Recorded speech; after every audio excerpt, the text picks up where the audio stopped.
Salam, hörmətli tamaşaçılar. Azərbaycan televiziyasının canlı efirində Hədəf Analitik İnformasiya proqramına baxırsınız.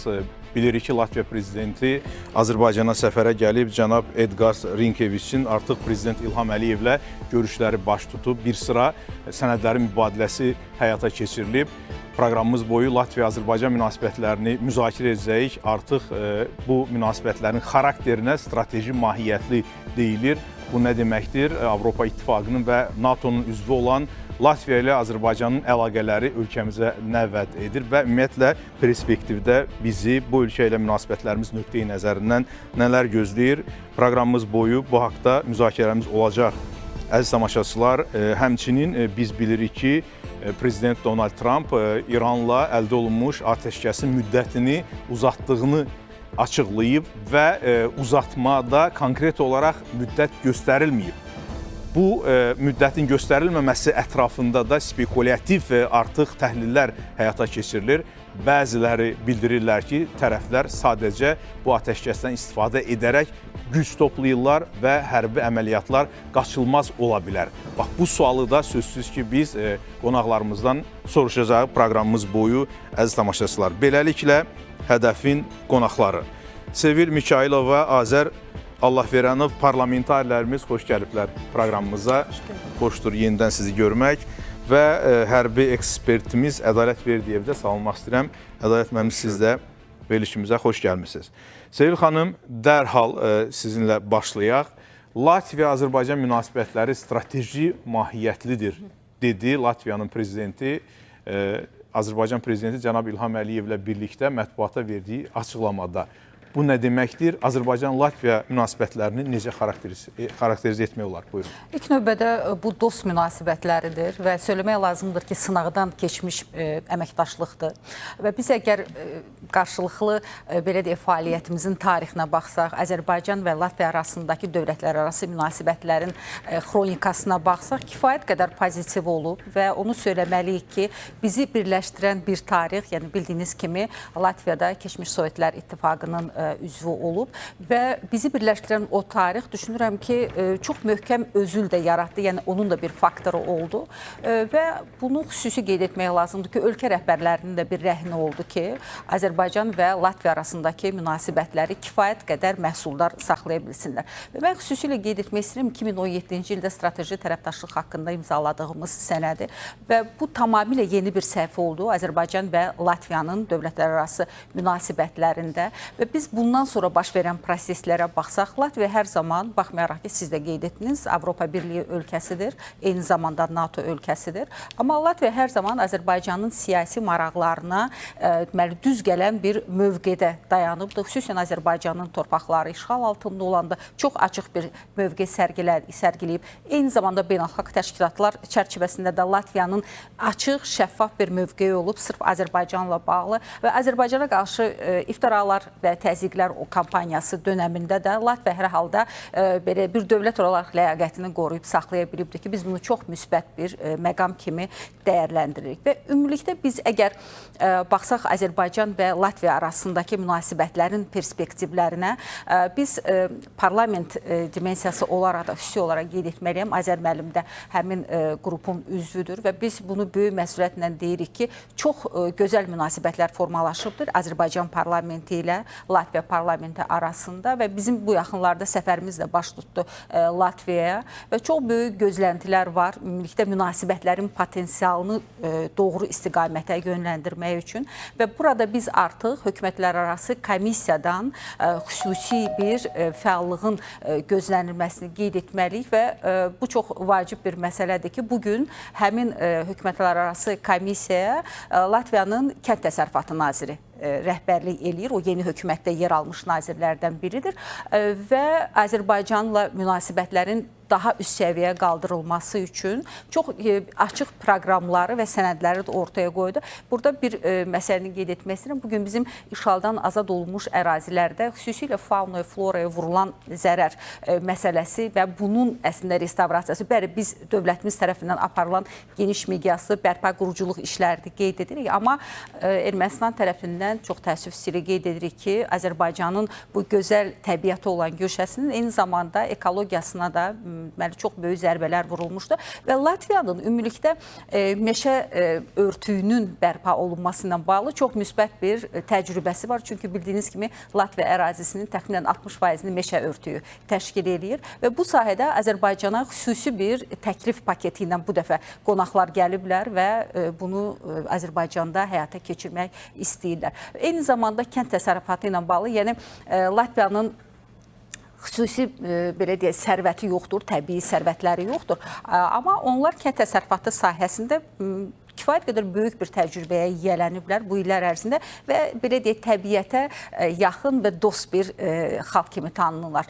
Və düşünürük ki, məhz bunun Azərbaycanda yeni texnologiyaların gətirilməsi, Azərbaycanda xüsusilə işğaldan azad olunmuş ərazilərin bərpasında, kənd təsərrüfatının inkişaf etdirilməsində bu texnologiyalara sahiblənmək də müsbət bir istiqamətdir.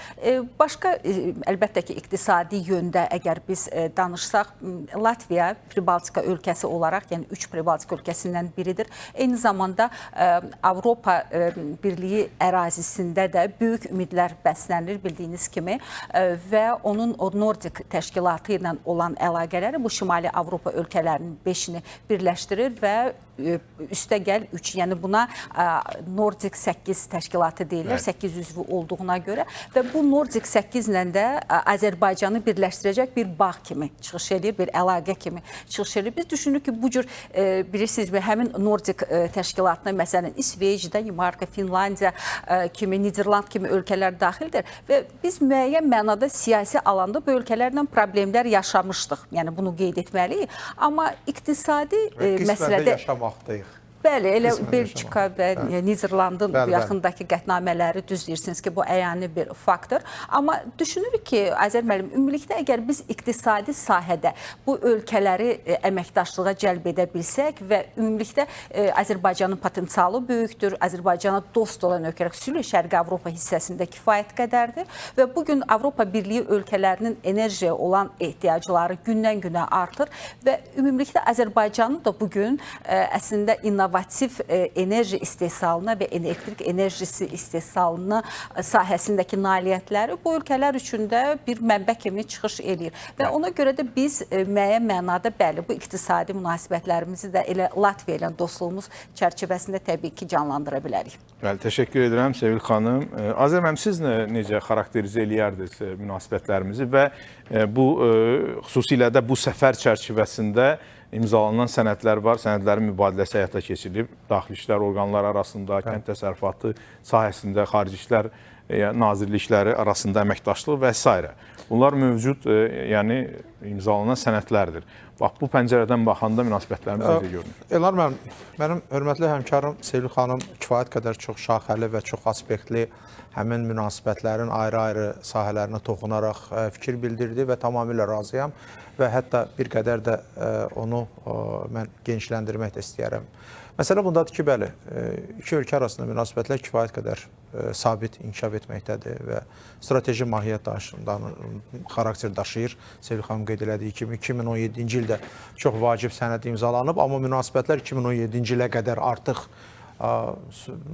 kifayət qədər intensiv inkişaf edirdi və biz siyasi dialoqun ən bariz göstəricilərdən biri iki dövlət arasında siyasi dialoqun mövcudluğudur ki, yəni biz bunu xüsusilə vurğulamalıyıq. Digər sahələrdə ola bilsin ki, o səviyyədə dediyimiz nəticələr əldə olunmuyubdur, amma sırf siyasi dialoq müstəvisindən. Azər müəllim, üzr istəyirəm, bir operativ məlumat var, biz çatdırmalıyıq onu. Bugün Prezident İlham Əliyevin adından Latviya Respublikasının Prezidenti Edgars Rinkeviçin şərəfinə rəsmi lanç verilib, əziz tamaşaçılar. O kadrları da ekranlarınızda görürsünüz hal-hazırda. Elə sırf bu səfərin xarakterinə görə də rəsmi lançın verilməsi təbii ki, olduqca bir əlamətlər bir hadisədir. Məsələ bundadır ki, bəli, siyasi dialoq ən yüksək səviyyədə təmin olunmaqdadır. 1994-cü ildən üzü bəri daim inkişaf edən bir siyasi dialoqda biz danışırıq. Müxtəlif platformalarda təbii ki, Azərbaycanla Latviya bir-birini dəstəkləyibdir. Ərazi bütövlüyü Azərbaycan üçün həyati əhəmiyyətli olan məsələdə də Latviya hər zaman Azərbaycanın yanında olubdur. Amma bununla yanaşı eyni zamanda bir məsələni də yaddan çıxartmaya bir qədər əvvəl Sevil xanım Nordik barədə danışdı. Bəli, bizim üçün Azərbaycan üçün Latviya ilə münasibətlər sırf Baltikyanı ölkələr və bir qədər də geniş alanda Nordik ərazisinə və təsir dairəsinə çıxışın təmin olunması baxımından olduqca vacibdir. Bu sırf tək iqtisadi nöqteyi nəzərdən yox, həm də siyasi nöqteyi nəzərdən sonraki mərhələdə həmin o Belçikadır, Niderland və digər parlamentlər, ölkələrin parlamentlərinə müsbət imicin formalaşması baxımından biz bu resursdan maksimum təbii ki istifadə eləməliyik. Düşünürəm ki, bu nöqteyi nəzərdən, amma eyni ilə bunun bir əks tərəfi də var. Yəni Azərbaycan da Latviya üçün Cənubi Qafqaz bölgəsinə çıxışın təmin olunması baxımından olduqca vacibdir. Ən böyük problem iki dövlət arasında birbaşa olaraq logistikanın olmamasıdır. Nəqliyyat dəhlizlərinin olmamasıdır. Amma ki, real olaraq siz bir qədər əvvəl sual verirsiniz ki, perspektivlər haradadır? Bax, perspektivlər sırf bu sahədədir ki, biz bunun üzərindən, yəni Rusiya-Ukrayna müharibəsi fonunda təbii ki, bəlkə də ola bilsin ki, bugün tezdir danışmaq, amma müxtəlif alternativlər var. Bunun üzərində də təbii ki, baş sındırmaq mümkündür. Bu məsələnin bir tərəfi. Enerji təchizatçı nöqteyi nəzərindən Azərbaycan ən qarantlı, etibarlı enerji təchizatçı qismində çıxış eləyə bilər Latviya üçün ki, bunun üzərində də təbii ki, müəyyən əminəm ki, danışıqların aparılması, alternativaya bərpa olunan enerji, yaşıl enerji və digər kontekstlərdə də nəzər alsaq ki, xüsusilə də Latviya bu sahədə diqqət yetirməkdədir. Kənd təsərrüfatı olduqca çox önəmli. Elə yeri gəlmişkən, elə məhz bu səbəbdən də bir qədər əvvəl Sevil xanım qeyd elədi mi, iki dövlət hökumətlər arası komissiyada rəhbərlik eləyən də Kənd Təsərrüfat Naziridir. Latviya tərəfdən də, səhv eləmirəmsə Azərbaycan tərəfdən də eyni zamanda Kənd Təsərrüfat Naziri rəhbərlik eləyir və nəticə etibarilə biz görürük ki, burada dövlətin proyeksiyası, perspektiva hesablanmış siyasəti eyni zamanda kənd təsərrüfat sahəsinin çox geniş inkişaf etdirməklə yanaşı bu nəticələri proyeksiya eləmək iki dövlət arasında olan münasibətlərə. Bu, təbii ki, olduqca vacib bir məsələdir. Yeri gəlmişkən, onu da deyim ki, elə Kənd Təsərrüfatı Naziri barədə danışmışkən, səhv eləmirəmsə, o mənə qədər olubdur. Sevil xanım onu mənə xatırladar. Kənd Təsərrüfatı Naziri keçmiş deputat olubdur, parlamentin üzvü olubdur və eyni zamanda həmin o işçi qrupunun da rəhbəri olubdur. Yəni, Latviyanın Kənd Təsərrüfatı Naziri. Bu da, təbii ki, şəxsi əlaqələrin ən yüksək səviyyədə olmasından xəbər verir. Bölgəni bilir o nöqtəyiniz. Bəli, bir mənalı şəkildə nəzərə alsaq ki, tək bu bölgəni yox, bir qədər də geniş baxsaq, Ərəb dünyasında yaxşı bilir. Yəni, etnik mənsubiyyətinə görə də, yəni Ərəb dünyasına da çıxışları belə kifayət qədər var. Azərbaycanlılara da Latviyada, yəni xüsusi orada yaşayan soydaşlarında xüsusi münasibətin olduğunu söyləyə bilərik. Bəli, bir mənalı şəkildə deyə bilərik. Dövlət vəzifələrində təmsil olunur. Mən fikir verdinizsə, siyasi, iqtisadi məsələlərə toxundum. O cümlədən də nəqliyyat, logistika, energetika toxundum və üçüncü bir sahədə qaldı, hansı ki, xüsusilə vurğulamaq lazımdır. Bu, humanitar sahədir. Humanitar sahə dediyimiz təhsil, səhiyyə, o cümlədən elmi mübadilələr və siz qeyd elədiyiniz kimi həmin o ölkələrin icmalarının fəaliyyət göstərməsi ki, Rigada bildiyiniz kimi Latviyada bizim çox kifayət qədər fəal icmamız var və bizim diplomatik korpusla sıx təmasda işləyirlər. Təqribən səhv eləmirəmsə 600-ə yaxın bizim tələbə hal-hazırda Latviya universitetlərində təhsil alır. Erasmus proqramı çərçivəsində bəli, yəni kifayət qədər geniş səpkidə bir fəaliyyət var və biz görürük ki, ayrı-ayrı sahələrdə nəinki təmaslar var, hətta bu təmasların dərinləşdirildiyini də biz görürük və bununla yanaşı eyni zamanda da bunun perspektivi də var. Və xüsusilə də sadaladığım istiqamətlər üzrə düşünürəm ki, indi təbii ki, iki dövlət arasında ticari mübadiləsinin statistik göstəricilərinə diqqət yetirsək, görə bilərik ki, bəlkə də o belə arzu olunan səviyyədə deyil, amma bunun başqa kontekstdə baxaq, görün perspektiv nə qədərdir?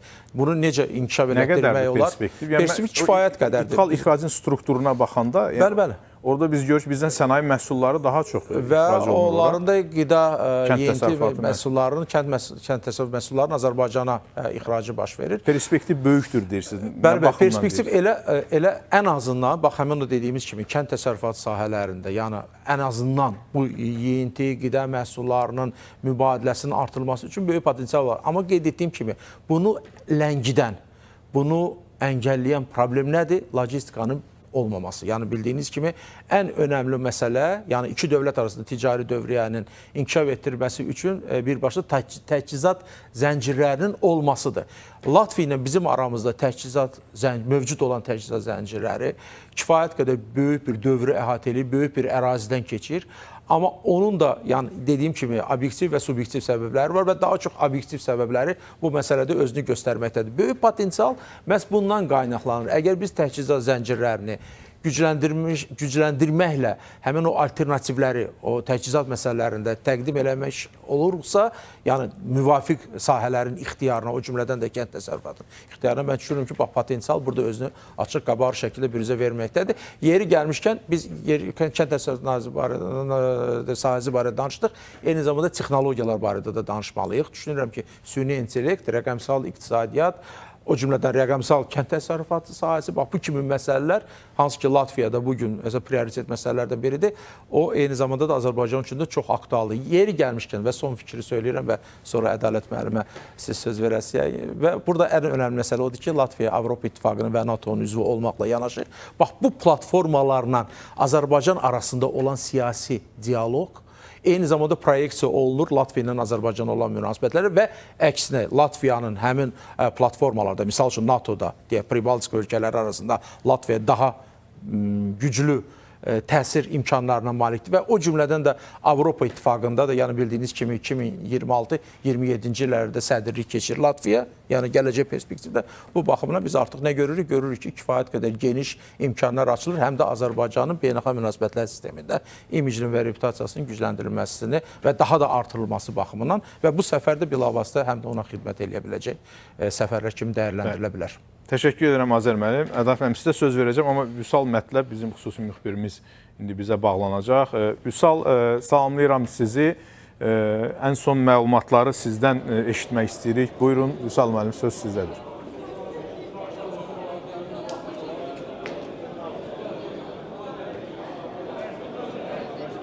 Buyurun. Xoş gördük Elnar müəllim. Bəli, Latviya-Azərbaycan əlaqələri növbəti dəfə Bakıda, növbəti dəfə Latviya prezidentinin ölkəmizə rəsmi səfəri çərçivəsində diqqət mərkəzindədir. Nəyə görə növbəti dəfə deyirik? Çünki hökumətlər arasında sıx əlaqələr mövcuddur. Eyni zamanda liderlərin səfərləri, həm sıx qrafiklə görüşlərini, müxtəlif beynəlxalq tədbirlərdə və səfərlər çərçivəsində görüşləri Bakı və Riqanın əməkdaşlıqda maraqlı olduğunu, siyasi dialoqun yüksək səviyyədə olduğunu nümayiş etdirir. Əslində tərəflər bunu rəsmi şəkildə nümayiş etdiriblər, yəni hüquqi baza ilə möhkəmləndiriblər bu siyasi dialoqu. 2017-ci ildə 9 il bundan öncə Azərbaycan və Latviya arasında strateji tərəfdaşlığa dair imzalanmış sənədlər. Bugün Latviya prezidentini geniş nümayəndə heyətinin müşahidə etməsi, eyni zamanda indi əhatəsində dayandığımız iş adamlarının müşahidə etməsi təsdiqləyir ki, Latviya Azərbaycanla əməkdaşlığa nə qədər mühüm əhəmiyyət verir.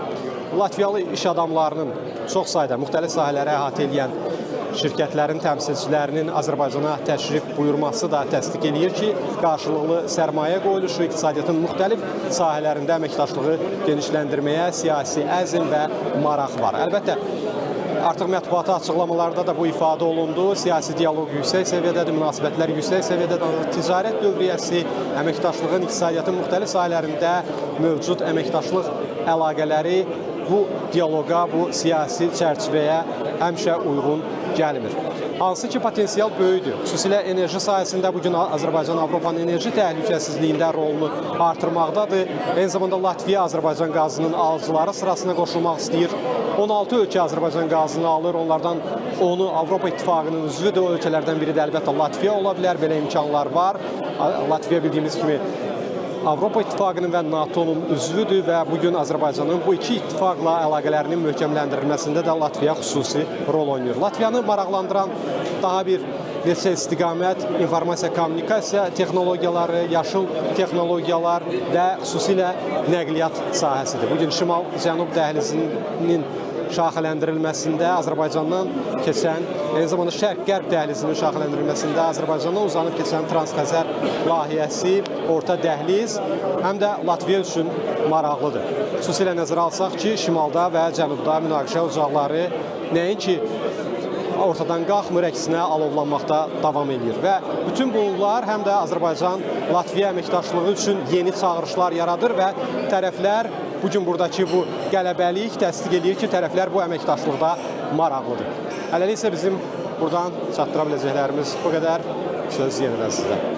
Təşəkkür edirəm Vüsal Mətləbə verdiyi məlumatlara görə. Ədalət müəllim, strateji tərəfdaşlıq haqqında, yəni iki ölkə arasında konkret sənəd də var və bu gün Latviya prezidenti də vurğuladı ki, Azərbaycanla münasibətlərimiz strateji mahiyyətlidir, səmərəliliyinə görə və istiqamətlərinə görə.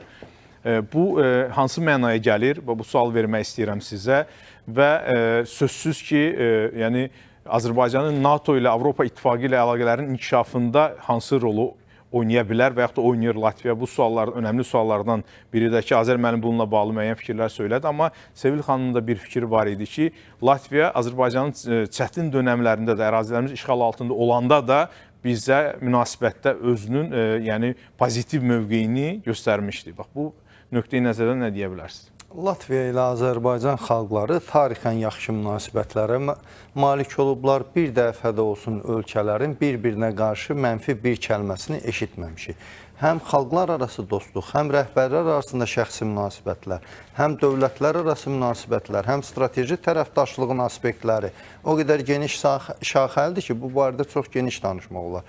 Amma biz bilirik ki, hətta Sovet dönəmində belə bizim hərbi xidmətdə olan heyətimiz Latviya xalqının necə qonaqpərvər olduğundan, Azərbaycanlılara qarşı xüsusi münasibətindən bəhs edirlər. Mən bu prosesin içində olan birisi kimi deyirəm.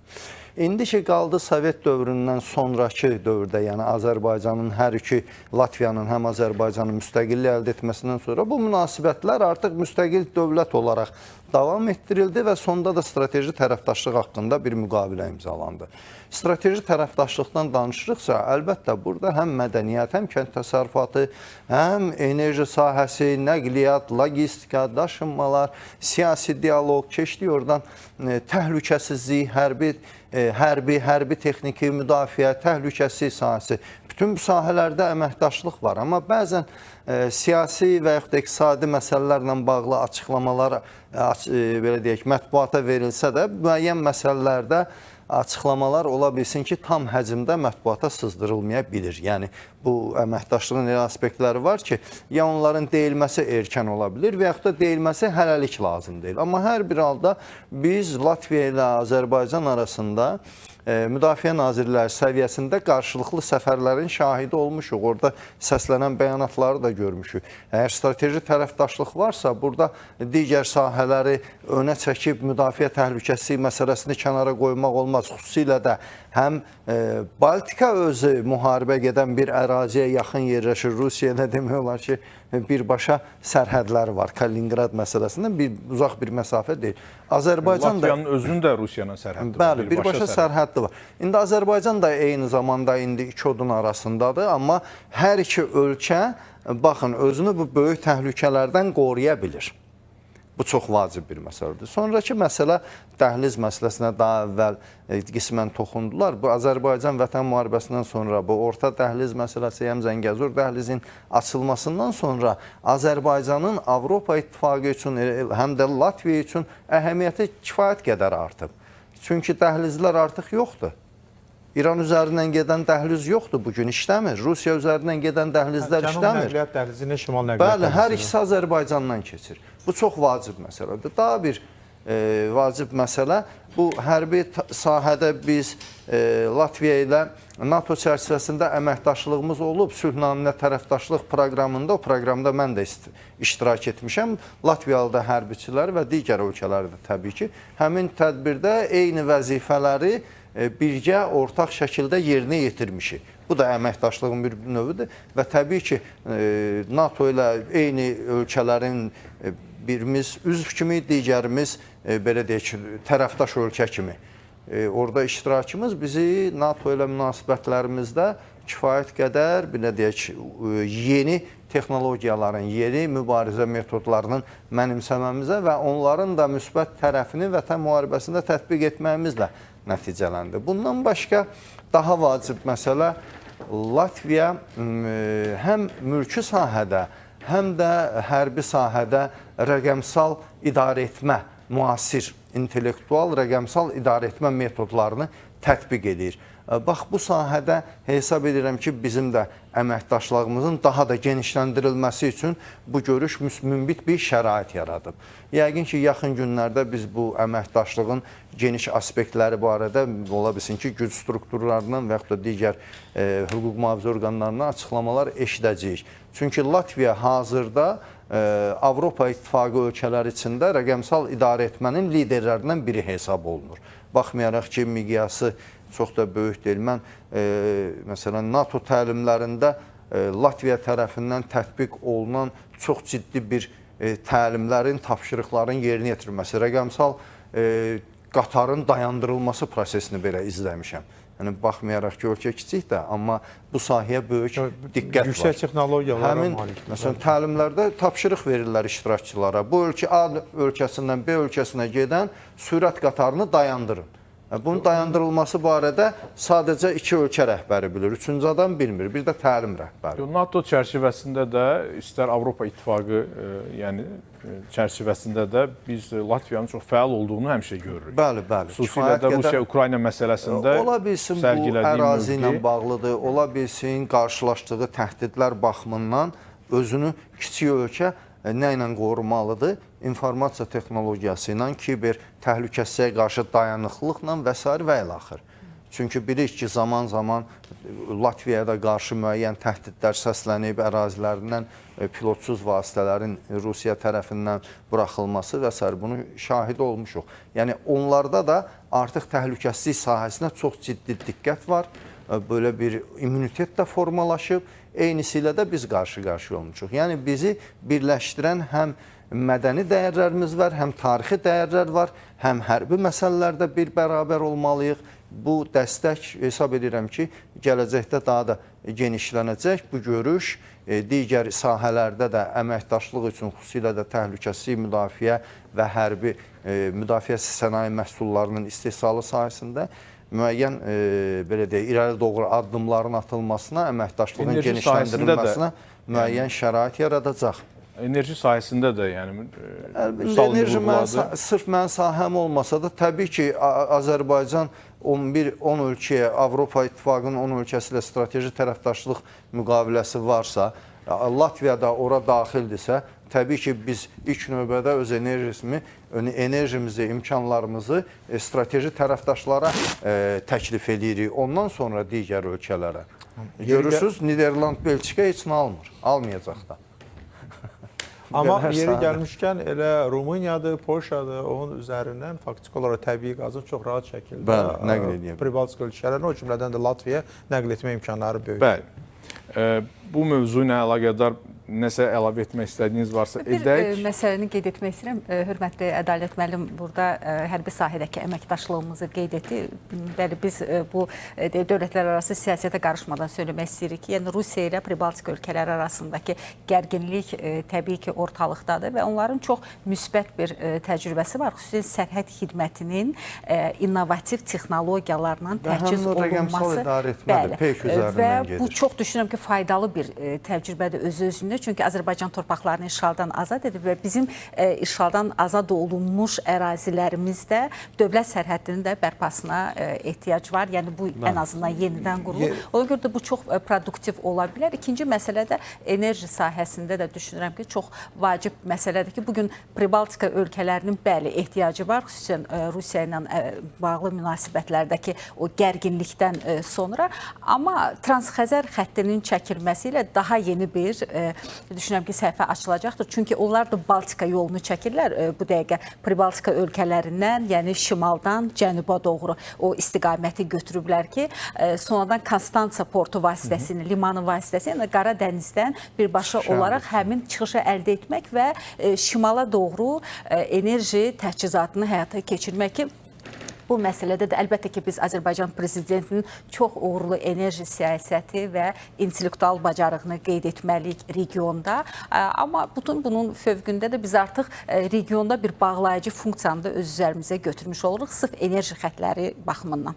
Yəni, danışdığımız layihələr bu əslində mümkünsüz layihələr deyil. Bunlar potensialı olan layihə və artıq reallaşmaqda olan layihələrdir. Yeri gəlmişkən, Selvi xanım qeyd elədi, sərhəd idarəçilik məsələsini. Əslində o hərbi sahəyə diqqət yetirdikdə daha çox intensiv münasibətlər məhz sərhəd idarəçiliyi mövzusu üzərindədir. Qarşılıqlı səfərlər və digər məsələlər, bəli, bundan xəbər verir ki, real olaraq yəni hədəflər bəllidir və bu baxımdan da yeri gəlmişdi, onu da deyək ki, Pribaltika ölkələri arasında hərbi potensialına görə ən güclü dövlət məhz Latviya hesab olunur da, düzdür Ədalət müəllim? Və ona görə də çox zaman bir çox gərgin siyasi debatlarda hədəf kimi məhz Latviya göstərilir. Bəli.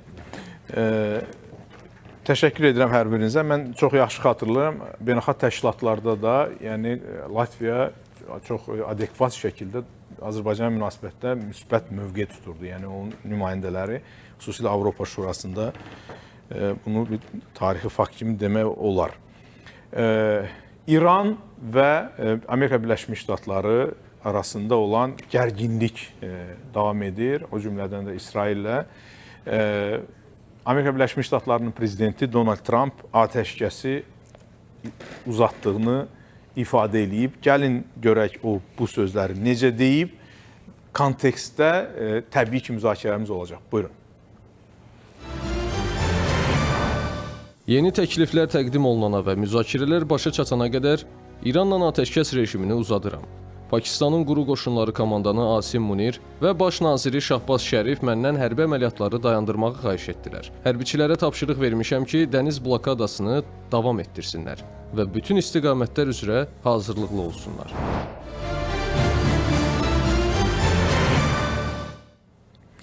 Azər müəllim, sizdən soruşacağam, amma Mehdi Məhəmmədi, İran parlamenti sədrinin müşavirinin də açıqlaması var. Çünki biz bilirik ki, bu proseslərdə İran parlamentinin sədri cənab Qalibaf çox fəal şəkildə rol oynayır, danışıqlara yəni İran tərəfindən həm də rəhbərlik edir. Nə deyib Mehdi Məhəmmədi, sonra sizinlə davam edəcək. Buyurun. ABŞ-nin atəşkəs müddətini uzatmaq qərarı vaxt qazanmaq və mümkün yeni hücuma hazırlaşmaq məqsədi daşıyır. Vaşinqton sonradan İrana qəfil hücum etməyə cəhd göstərə bilər. Davam edən ABŞ dəniz blokadası hərbi təcavüz aktı kimi qiymətləndirilməlidir.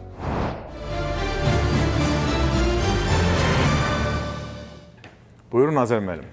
Hər iki tərəfdən olan bəyanatları eşitdiniz. Cənab Trump deyir, mən uzadıram. İran da deyir ki, bu sadəcə vaxt qazanmaqdır. Təbii ki, İran demir ki, uzatmır. Məsələ bundadır. Amma bir mənalı şəkildə deyə bilərik ki, sırf Donald Trump'ın bu məlum fikri geniş yayımlanmamışdan öncə belə bir fikir də, yəni eyni zamanda məlum informasiya məkanına atıldı ki, bu hansı ki Pakistandan məhz ABŞ-a, yəni rəsmi İslamabaddan Vaşinqtona ünvanlanan müraciətlər idi ki, burada daha çox Munirin adı hallanırdı ki, yəni bu müddətin uzadılması məsələsini yəni bir növ xahiş olunurdu və bu da ona görə lazımdır ki, tərəflər arasında orada çox maraqlı bir ifadə var idi. Bir yekdil bir mövqeyi müəyyənləşənə qədər bax bu vaxt uzadılsın. Bax çox maraqlı bir nüans. Görüşlə bağlı. Görüşlə bağlı, hə, görüşlə bağlı yekdil mövqelərin müəyyənləşənə qədər. Məsələn, bu nə deməkdir? Bu deməkdir ki, hər iki tərəflə konkret olaraq Pakistanın iştirakı ilə danışıqlar aparılır.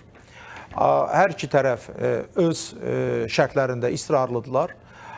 Bütün məsələlər daha çox Hörmüz boğazı ətrafında baş verməkdədir. İranın mövqeyi konkretdir. Burada İran deyir ki, ABŞ blokadanı götürsün, mən Hörmüz boğazını açıram. Bax, belə bir fikir, yəni o da dövrəyə atılıbdır. ABŞ isə bu məsələdə daha konkret olaraq, yəni Hörmüz boğazının indiki şəraitdə və şərtlərin açılmasının tərəfdarıdır. Çünki maraqlıdır ki, İran bu şərtlər olmadan belə masa ətrafında oturmuş olsun və 2-3 mövzu ətrafında əsas danışıqlar aparılsın. Bu hansılardır? Hörmüz boğazıdır bir mənalı şəkildə. Bu nüvə proqramıdır və bu da eyni zamanda proksi qüvvələrlə bağlı olan, İranın çox vacib bununla bağlı olan mövqeyidir. Hələlik ki, bax bu 3 məsələdə, təbii ki, orada çoxlu şərtlər var masa üzərində. Zamanında biz danışırdıq.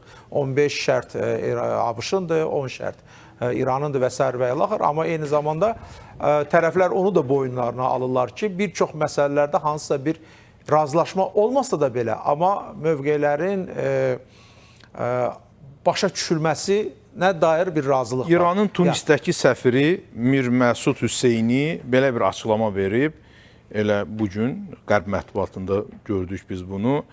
Deyir ki, yəni İslamabaddakı danışıqlarda Amerika Birləşmiş Ştatları Hörmüzün idarəçiliyində ABŞ-nin iştirakını tələb etdi və bizdən zənginləşdirilmiş uranı istədi.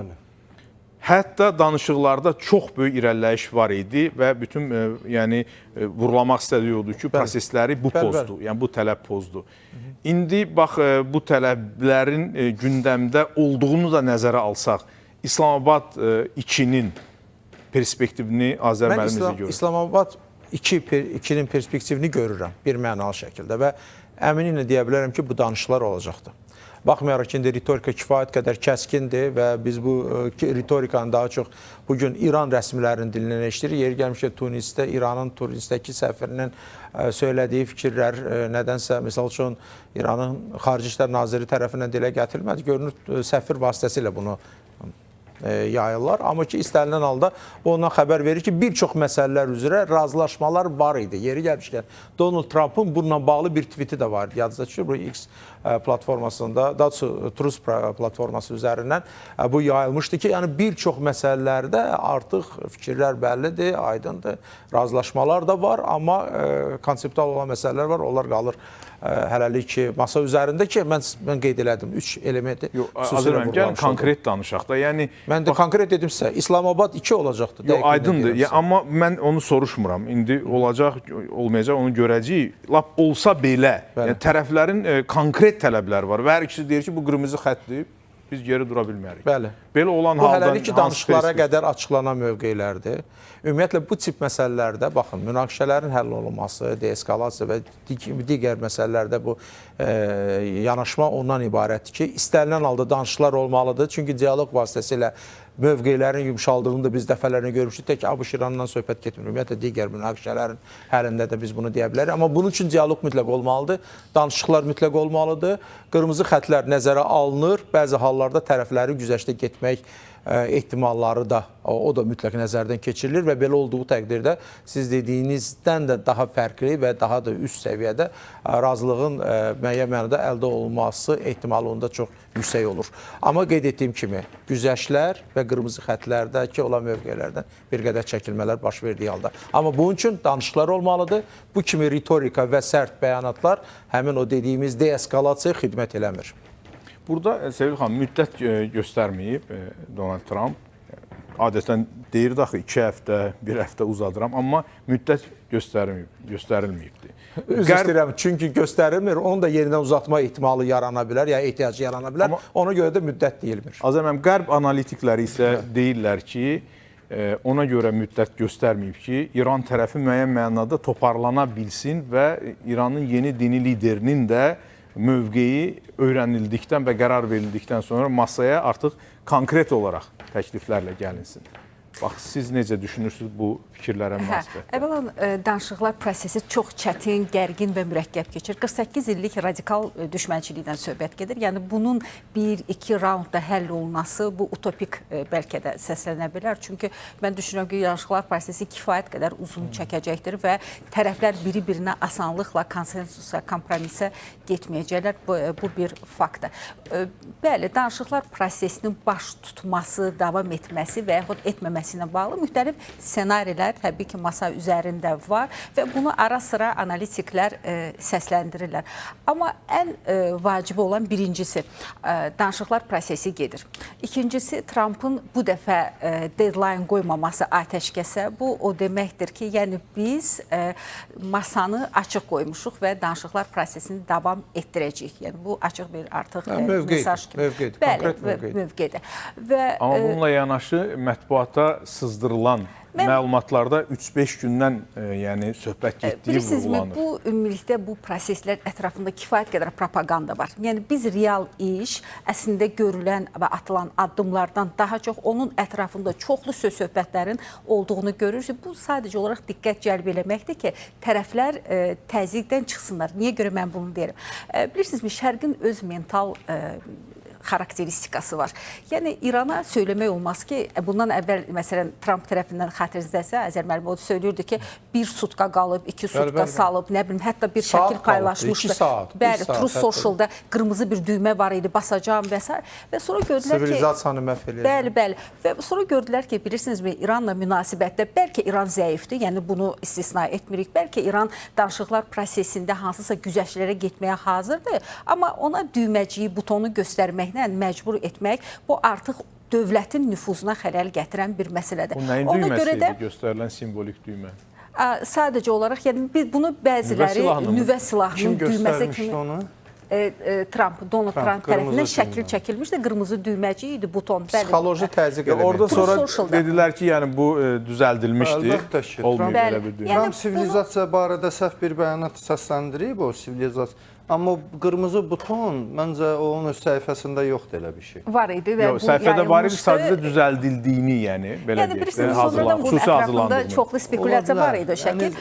Çoxlu spekulyasiyalar var idi və bunun əslində, yəni artıq anladılar ki, İranla bu cür danışmaq mümkün deyil. Yəni İranı bunu söyləmək lazımdır ki, yəni bunu tərəflər etiraf etməsələr də onlar bu konfliktə son qoymaq istəyirlər. Belə bir əzm var. Əvvələn İran sanksiyalardan çıxmalıdır.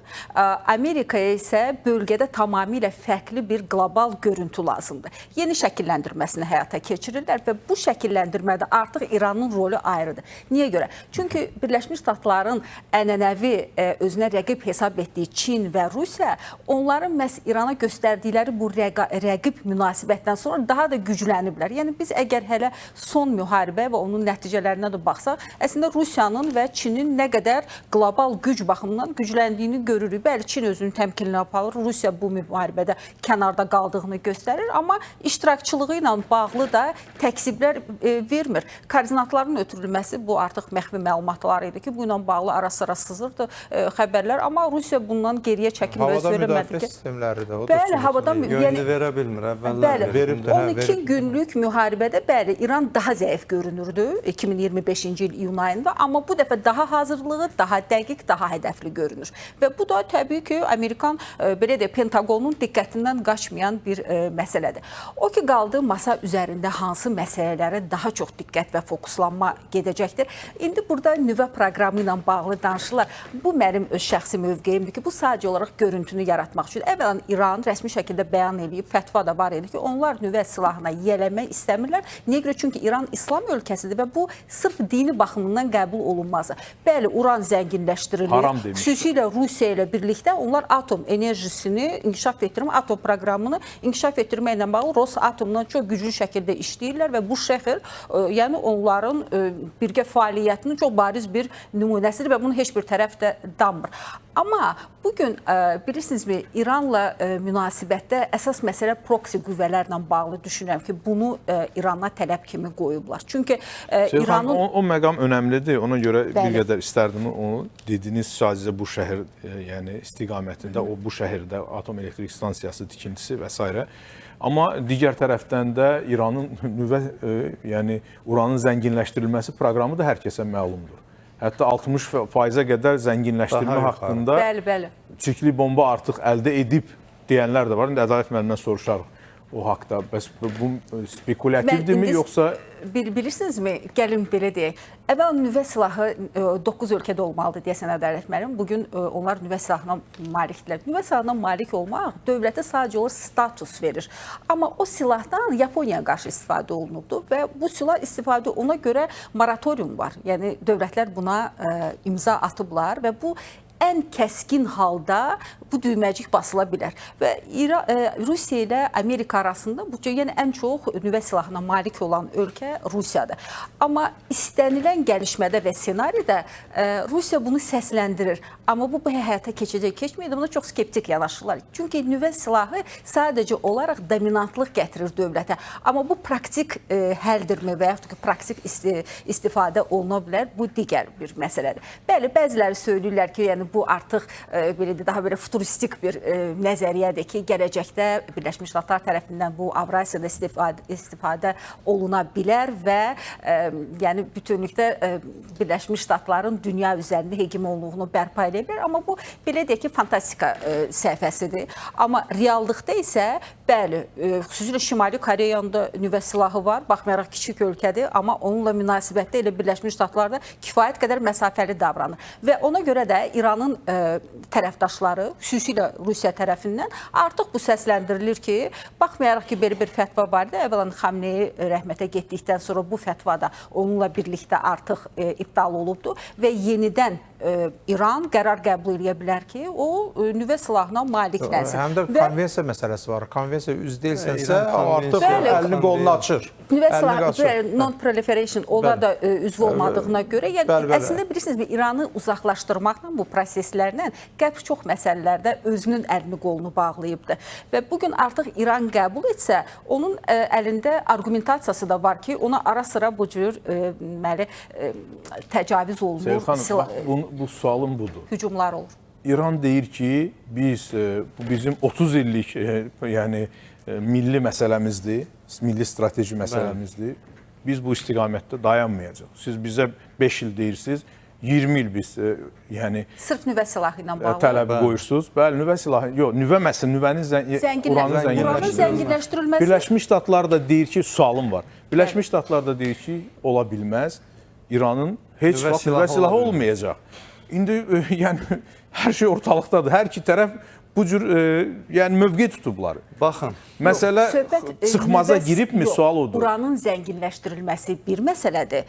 Nüvə silahına malik olmaq bu tamamilə başqadır. Əvvələn onun üçün 80%-dən çox, amma İran 80%-dən çox zənginləşdirilməlidir uran ki, o nüvə silahı istehsal etmək üçün 60-dan çox bəs eləyir də. Bəli, yəni o istehsal etmək istədiyi o nüvə başlığı yox, o nüvə silahı üçün 80% göstərilmişdir. Son protokollarda belədir. Amma MAGATE apardığı elə bundan əvvəlki, yəni İran açmışdı 2015-ci il Viyana danışıqlarında, bilirsiniz ki, o əraziləri açmışdı ki, gəlsin işləsinlər, deməli Beynəlxalq Atom Agentliyi, amma onların heç bir deməli protokolunda İranda uranın icazə verilən həddən yuxarı səviyyədə zənginləşdirilməsi. 2015-də yox idi də, indi 2026-da. Yox, elə son bu müharibə dövründə də MAGATE-dən hamısına buraxmırlar, Sevil xanım, hamısına buraxmırlar. Aparırlar elmi tədqiqat mərkəzinə, amma sentrifuqalar olan yerə buraxmırlar və bu barədə Rusiya sözü üsyan edir ki, buraxın gedək, baxaq, görək nə var. O Natanzaya girməmişlər axı. Natanza da girmədilər, Fordoya da, İsfahana da. Ən çox zərbə İsfahana indirilirdi. Çünki əsas o 400 kiloqram, 450 də deyilir. Orada İsfahanda saxlanılır. Onu da çox vurdular ki, ona əlləri çatmasın müharibə. Amma Grossi oradan çıxanda verdiyi, yəni son belə deyək, açıqlama və nəticə bu idi. Amma belə potensial varmı? Var. Açıqlaması var. Potensial var. Sevil xanım, mən rejissordan xahiş edirəm, hazırlasınlar onu da verəcək efirə nə deyib. Buyurun, davam edin. Amma belə bir istəyi var İranın, belə bir təhlükə var. Yəni ki, bu alt plan kimi nəzərdən keçirilir və söylədiyimiz kimi onun tərəfdaşları tərəfindən də ona hətta bu sahədə kömək etmək üçün bir rəhim də var. İndi onu gizli şəkildə onlar o səviyyəni aşıblar, aşmayıblar. Bu, yəni İran hər halda bunu danır, bunu qəbul etmir və rəsmi şəkildə belə bir nəticə yoxdur. Grossi dediniz, dərhal bizim əməkdaşlar açıqlamanı hazırladılar. Nə deyib, gəlin baxaq. Əgər razılaşma əldə olunarsa, AEBA mütləq prosesdə iştirak etməli və yoxlama aparmalıdır. Əks halda bu real razılaşma deyil, sadəcə onun illüziyası olacaq. Müfəttişlər əldə edilən razılaşmalara əməl olunmasını yoxlamaq üçün yerində olmalıdırlar. Vaşinqton və Tehran arasında İranın nüvə proqramı ilə bağlı yoxlama mexanizmləri olmadan əldə edilən istənilən razılaşma sadəcə kağız parçası olaraq qalacaq.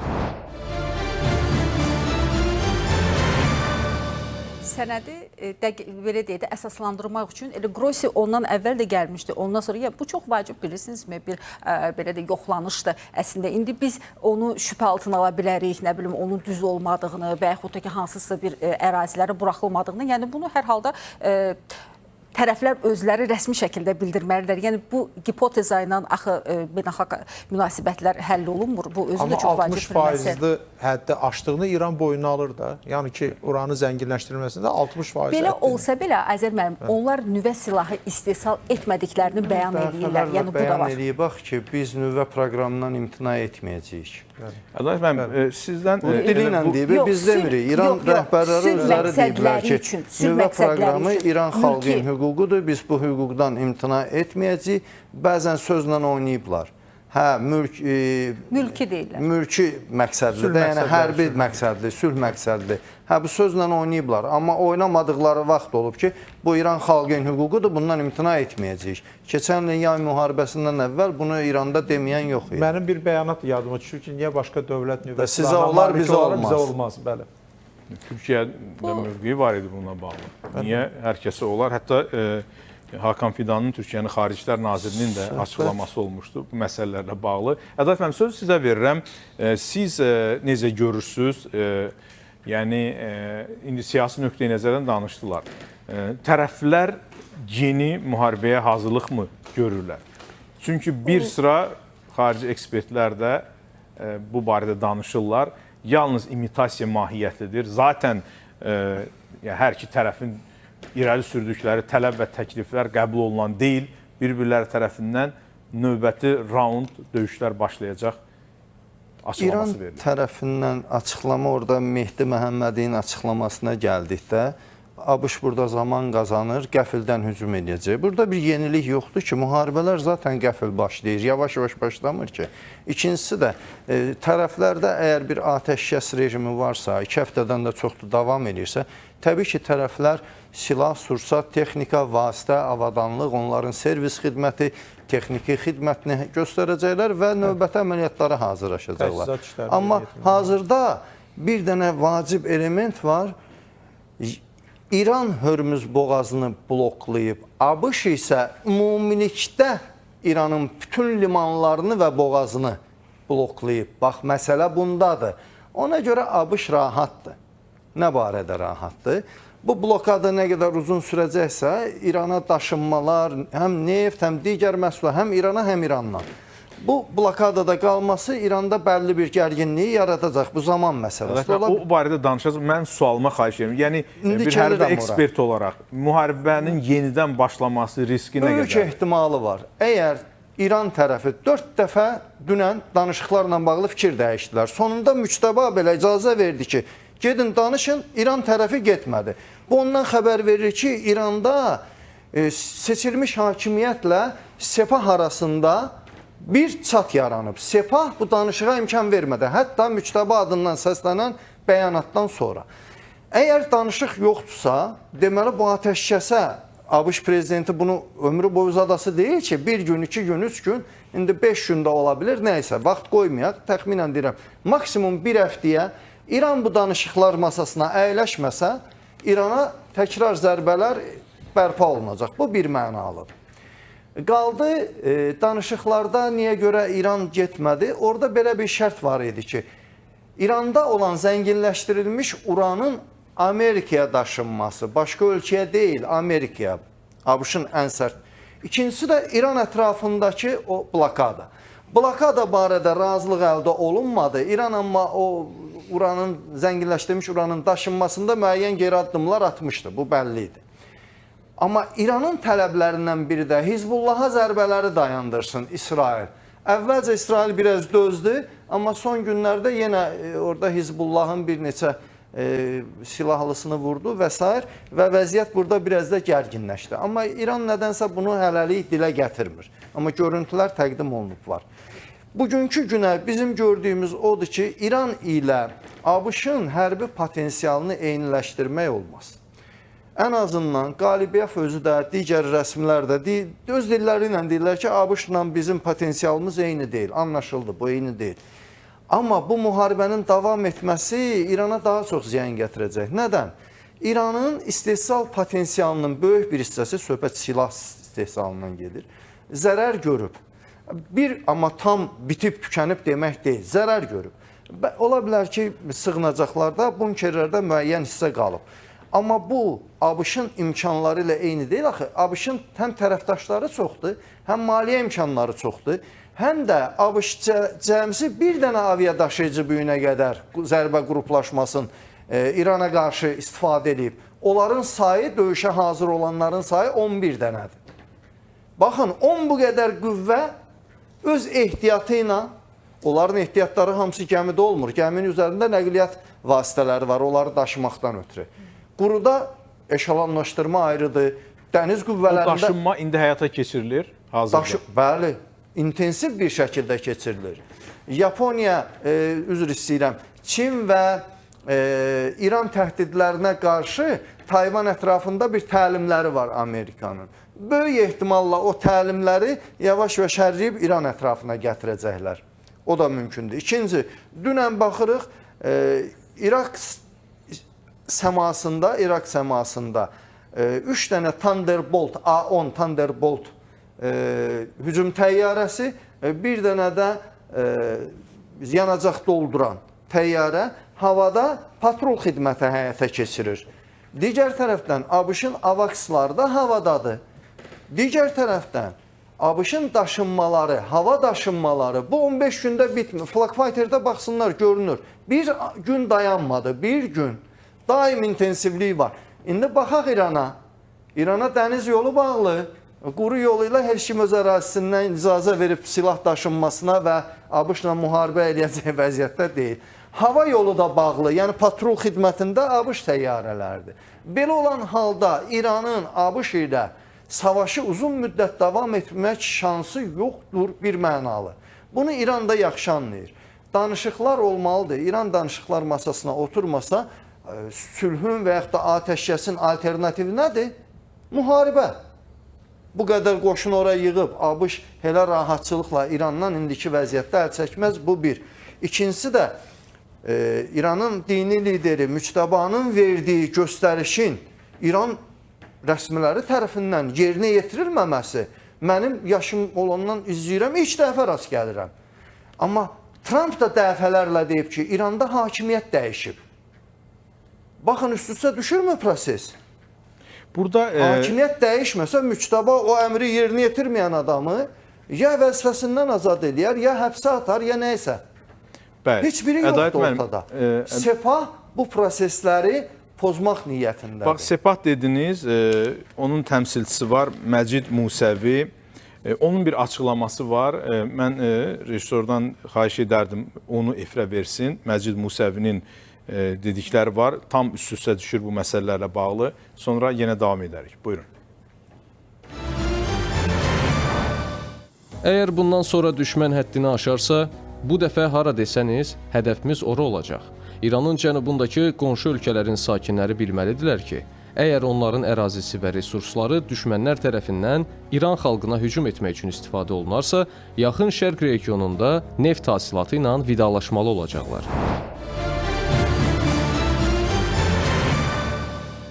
Belə bir təhdid mi var, Ədalət müəllim? Yəni, bu tamamilə blefdir, nəyə görə? Yox, cənub qonşuları dediyi ərəb ölkələrini nəzərdə tutur. Ərəb ölkələrini onsuz da İran vururdu. Bugünə qədər İranın atdığı... Sualı icazə verin. Yəni, siz deyirsiniz, Birləşmiş Ştatlar daşımaları həyata keçirir və belə bir təhlükəni görürlərmi ki, quru əməliyyatları bir formada oradan başlaya bilər? Ən azından Çin, Rusiya görür, PX-dən hamı görür kim nə iş gördüyün.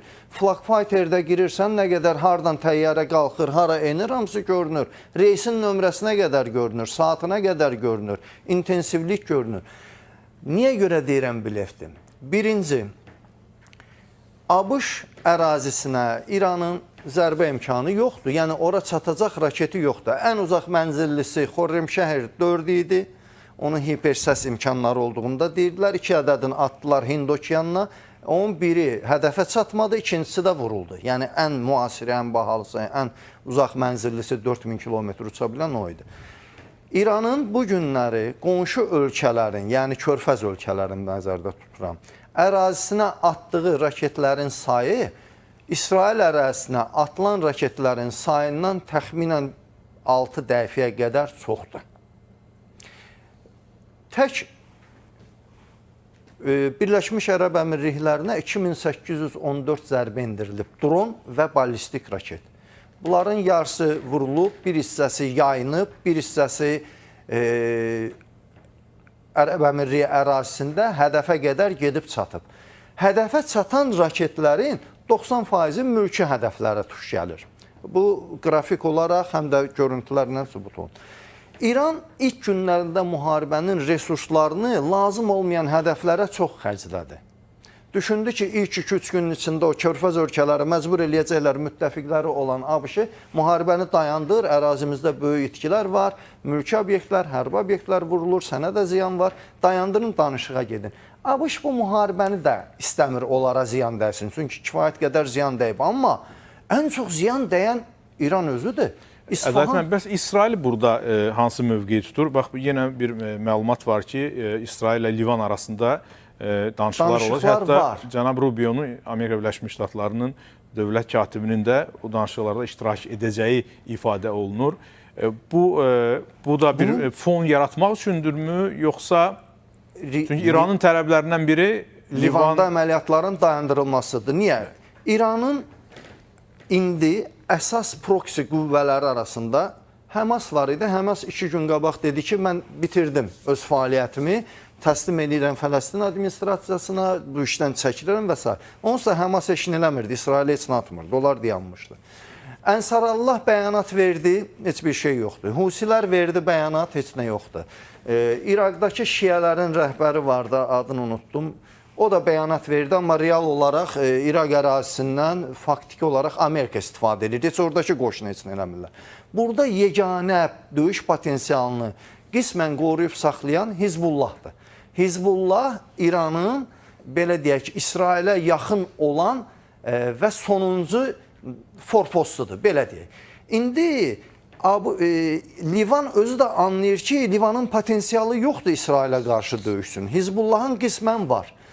Hizbullahın döyüşməsi Livana da ziyan edir. Çünki işğal olunan, İsrail tərəfindən işğal edilən ərazi, Letoni çayının sol sahili və orada bufer zonanın yaradılması məhz Livan torpaqları hesabınadır. İsraili oradan çıxartmaq asan olmayacaq. Hizbullah da hökumətə təzyiq göstərir ki, davam etmə. Yəni belə bir açıqlama da var. Əlbəttə, danışıqlara getmə. Bu Hizbullah lideri də pisləyir bu danışıqları, hədələyir hətta Livan hakimi. Məsələnin çətin tərəfi odur ki, Livan hökumətində nazirlərin bir neçəsi Hizbullah üzvüdür.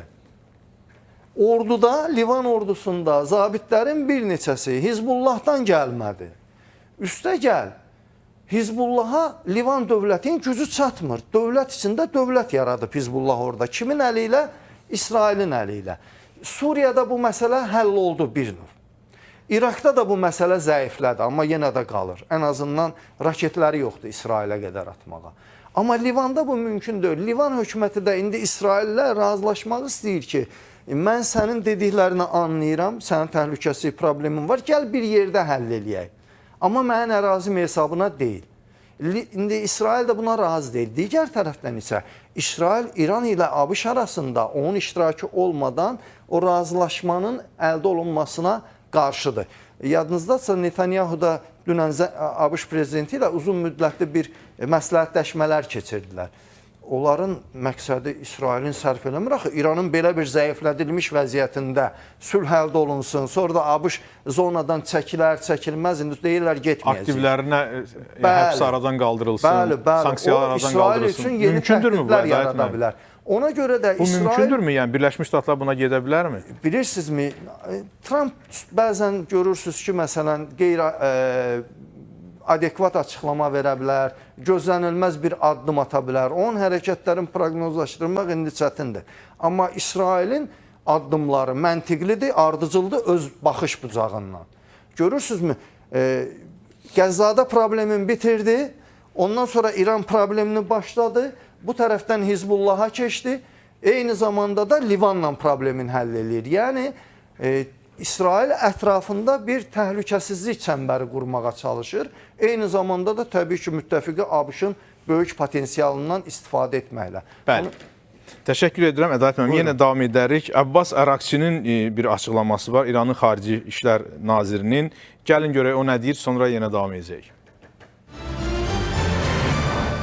ABŞ Silahlı Qüvvələrinin Hörmüz boğazı ətrafında İran limanlarını blokadaya alması müharibə aktıdır və bu, mövcud atəşkəs rejiminin açıq şəkildə pozulması deməkdir.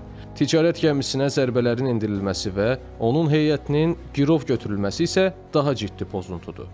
İran bu cür məhdudiyyətləri necə neytrallaşdırmağı, öz maraqlarını necə qorumağı və təzyiqə qarşı necə müqavimət göstərməyi yaxşı bilir.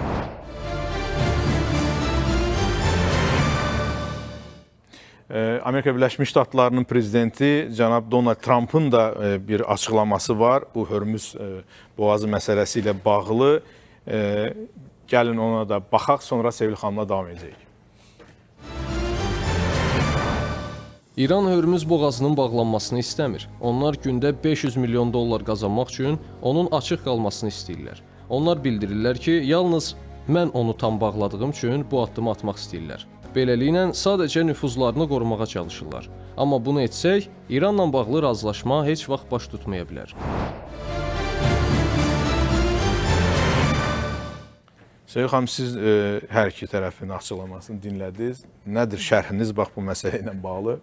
Ümumilikdə Hörmüz boğazı ətrafında baş verən proseslər bu müharibə dönəmində yaranmış bir gəlişmə oldu. Niyə görə? Çünki əvvəlcədənlər xatirinizdə Birləşmiş Ştatlar tərəfindən səsləndirilən bəyanatlarda açıq bir not səsləndirir ki, Hörmüz boğazının bağlanması yol verilməzdir. Çünki bu beynəlxalq enerji belə deyək, daşımalarını iflic vəziyyətinə gətirib çıxara bilər və sırf bu baxımdan Hörmüz ətrafında belə deyək ki, siyasi spekulyasiya aparıldı ilk əvvəllərdə və hətta məsələn bundan qədər də İranla əslində münasibətlər Qərbin çox gərgin olubdu, amma 79-cu ildən üzü bu tərəfə, yəni İran heç vaxt Hörmüz kartından praktik şəkildə istifadə etməmişdi. Və bu ilk dəfə idi ki, Hörmüz boğazının bağlanmasını bəyan etmişdi, amma istifadə etməmişdi. Bəli, bəyan edirdi ara sıra, amma heç vaxt onu bağlamamışdı. Amma bu dəfə istifadə etdi. Amma indi isə danışıqlar prosesi nə üçünsə sırf Hörmüz boğazı ətrafında gedir. Yəni müharibə başlayanda hamıda bir sual var idi. Yox, İran deyir ki, blokadanı götürün, Hörmüzü demir. Bəli, blokada sonradan